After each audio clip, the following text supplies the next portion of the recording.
When I'm in the audience and a speaker has just finished their presentation, I really enjoy listening to them answer questions. It tells me a lot about them as a speaker, actually, to see if they've been prepared for this portion of their talk. So the first thing to do is to try to predict the types of questions that you will get.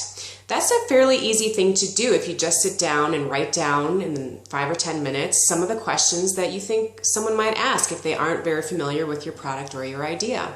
It gives you a chance to formulate some of your answers to those questions. It's especially important to do this if some of the data in your talk is going to invite those types of questions and you just need to be ready for that answer.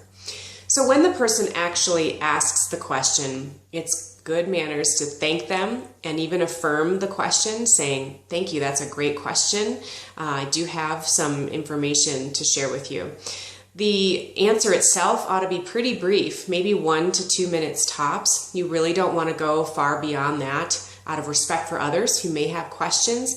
But if you want to delve deeper with that individual, by all means do so offline. It's a great idea if you're giving a talk with slides and you anticipate a certain time frame of questions and answers at the end to pad your slide deck with specific slides that can help answer those questions. Maybe you didn't have enough time to go over them in your speech, but you know that you'd like to use them. It's a great way for you to get leverage from those slides by putting them at the end of the deck and trying to find a way to get to that slide with appropriate questions in that area. So lastly, it's important to say that you don't know if you don't know.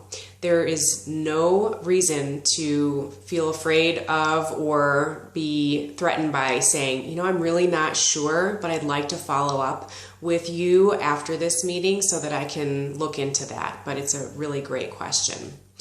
Really, in essence, asking questions is a great way to learn more about what the speaker is saying. And as a speaker, for you, it's a wonderful platform for you to expand even further on your idea than what you were able to do in the time allotted for your talk. So don't be afraid of that Q&A session. And with these tips, you'll be able to do really well next time. Thanks.